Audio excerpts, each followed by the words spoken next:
The newest cycle for Memory of Chaos just released less than a day ago in Honkai Star Rail, and today I'm going to be jumping into it to see if my in-game teams can cut it. So for this new Memory of Chaos cycle, we actually do have a very similar buff to what we just had in the last one, meaning weakness break is going to be just as good as it usually is here, but we do have it stacking up to a max of 15 hits, which is nice. Definitely going to be very helpful as a buff of doing a lot of damage passively for you. But jumping into stage 12, honestly, I feel like the last one was harder. I say that, but I still got like the same amount of turns as I did for that cycle. But Hule was just really tanky and really dangerous. This time around, we have Svarog, which only has one health bar, which is good. He is still quite tanky, don't get me wrong, but not having to deal with those two is going to be very nice. Of course, for the second half though, we do have the new Pinaconi enemy, which is kind of dangerous in his own way, but like really, as long as you have a team that can take advantage of the weakness break, you should be completely fine here. So for the first half, I'm going to be taking the Acheron Dot team, which is my favorite version of Acheron's team since I don't have Zhao Shi, but this team is going to be very good because there is an abundance of wind and lightning typings, which this team can take full advantage of. And then for the second half, we're going to be taking the standard break effect team, but instead of Firefly, I'm going to be slotting in RAPPA since there are a lot more enemies on this final stage, and since there's an abundance of imaginary and fire typings here, having the planet ornament set on RAPPA that is similar to Firefly, I'll be able to take full advantage of that. So yeah, let's go ahead and jump right into Memory of Chaos 12. All right, so I can sometimes get this enemy to weakness break before he enters the state, but it really doesn't matter.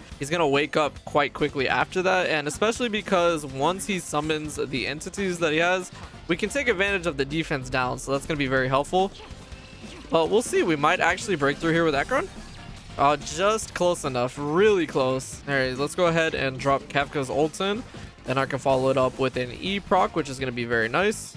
And then we'll come in with Acheron. So this is my first time using Acheron for a video ever since I got her light cone, and I can definitely say I do notice a difference. It's not as huge as I thought it was over S5 Good Night and Sleep Well. I do feel like I get stacks a lot easier now though, because I do have the Mirage Fizzle there, which is nice. But all right, so they're quite weak, honestly. If we can get to the next stage before 29 cycles is up, then that would be extremely well. We'll see. I actually am just very close to one more Acheron, especially if I can get those procs with Fu Xuan. Like right there, I got 2 stacks with Acheron. That's something that I normally wouldn't have, so it's definitely nice. All right, who's gonna get sealed? Black Swan got sealed. Oh, okay, it is what it is. So we'll go ahead and drop this in. I think Acheron should be able to finish this for us.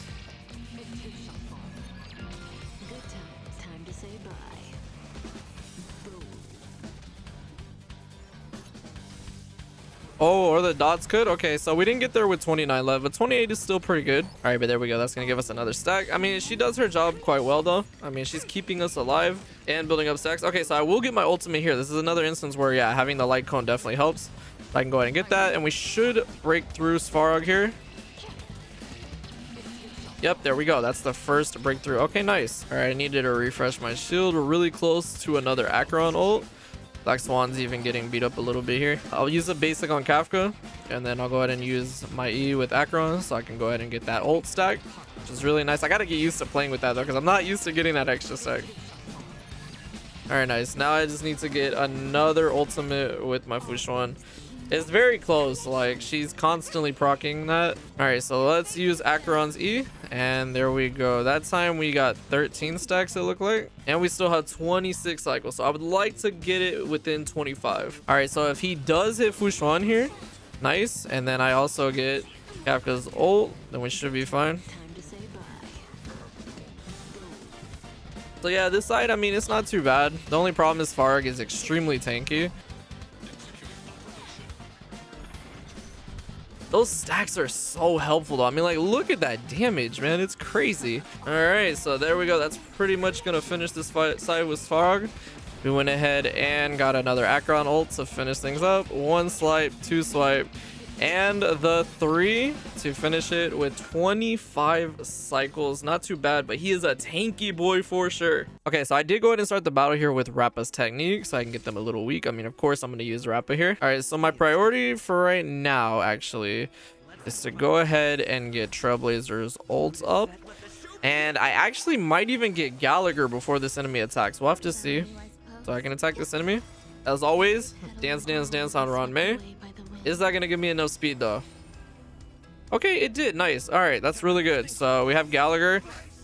It isn't Lingsha, but Gallagher still gets the job done. So let's use my ult. That's good. Some good damage there. And then now what I'll go ahead and do is break through this. This might give me Rappa's ult. Nice. Okay. I like that Trailblazer and Rappa are very similar, where once you weakness break, that builds towards the ult gauge. That's really nice. So there we go. We get rid of the little enemies, and then we get one more hit with Rappa, and they're sealed away, so we don't have to worry about them. Yeah, we're pretty much done with this first side. Nothing too bad. All right, so this enemy's gonna wake up, unfortunately, but that's okay, because I'll just take it out in just a second, especially because Trailblazer should break through.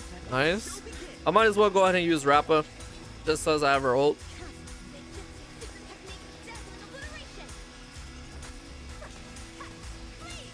And there we go. Just like that, we're on to the final boss. So what's nice about RAPPA, right, is that I can hit these enemies, turn them nice, and then I don't have to worry about the debuffs or the problems that they're going to cause me. And then I'll also go ahead and use Gallagher. So yeah, this side is pretty tricky if you actually do have them angry at you, of course.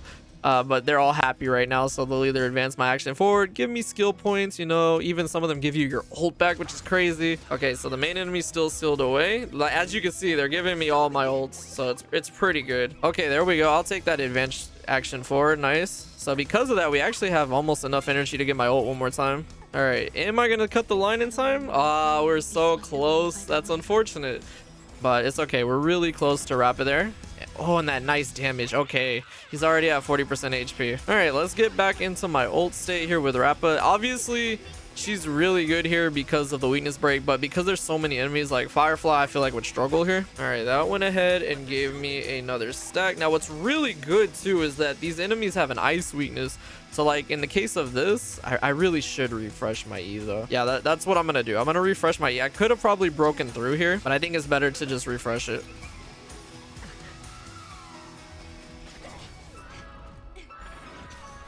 Yeah, because those hits right there killed it anyway. That's actually better and more ideal, I feel like. The damage that it's doing isn't really that bad. I mean, of course, I have Gallagher here, so I can attack and heal.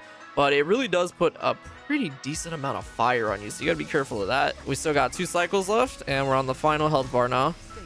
So we're pretty good on skill points, so let's go ahead and drop everything in. All right, this guy right here is a little bit angry at us, so I think I'm going to go ahead and change him around. Hopefully, they can give Rappa the energy. That would be ideal. They really do keep going for Trailblazer, though, it seems like. So yeah, this side is still taking quite a while, but I definitely think it's easier than Hule. I mean, I'm not really struggling as far as health goes. And now I can just go into Rappa. So yeah, this run is pretty much over. I definitely think that this side is easier than the first one because break teams are just broken still. I mean, look, passively I have 15 stacks still, and like, I mean, I'm barely doing anything. They're already broken. It's just crazy. Okay, that's gonna wake them up though. That can be a little rough because they do hit you pretty hard and steal your ult energy, which does suck. Oh, the fire is gonna kill me. No. Okay, so this run is actually going a lot better. I mean, I still got 23 turns left. And we're on to the final cycle. All right, there we go. We'll take that. I think it's because this run, I'm definitely taking more advantage of the TVs. Like, they give you helpful buffs. Like, in the case of this, I mean, I'm going to go ahead and just turn him into a nice one. Okay, actually, I can't because I have to get rid of this guy. Yeah, you want to definitely take advantage of the buffs the TVs provide you because it's really crazy how much, like, it's really immense. So let's go ahead and do this. That's gonna break them, so now I can change the other guys back to nice. Yeah, this is actually a lot better of a run. The stacks alone might kill this thing. We'll have to see. I mean, I'm at 15, of course. Okay, he's still sealed away. Oh my gosh, that's crazy, man. And the final hit, he's still alive. Wow, that's anticlimactic though. All right, but there we go. They did die. So I actually beat my previous record that time by 1 cycle. I got 21. So yeah, taking advantage of those buffs definitely came in handy. But wow, what a fun MOC 12 for sure. So there we have it. That is going to do it for this MOC 12 cycle. I can't wait to use some other teams because I definitely see how you can mix and match. I'm not going to lie, it does feel a little bad though to still come down to such a close limit with the cycle number. But I still had a lot of fun. And like I said, I think this is easier than Hule's side. It just takes long because they have a lot of health, man. They really do. If anything, this buff carried me. This is normally the part of the video where I would share the team builds that I used for this, but I feel like it would be a little redundant because my last video was actually an account review, so I apologize for that. If you want to check out the team builds that I use in this video, please check that out, because as a free-to-play player, I am definitely blessed with not only these units, but the builds that I have for them. So that's gonna do it for this one. I am interested in the team builds that you guys were using for this. Like I said, there's a lot that you can mix and match. It's only been out for about a day, and we are a week away from Sunday's drop as well. But yeah, nonetheless, it was a lot of fun to go ahead and clear it. 36 stars after it only being out for a day. I hope y'all enjoyed this. Thank you so much for watching, and I will see you all in the next video.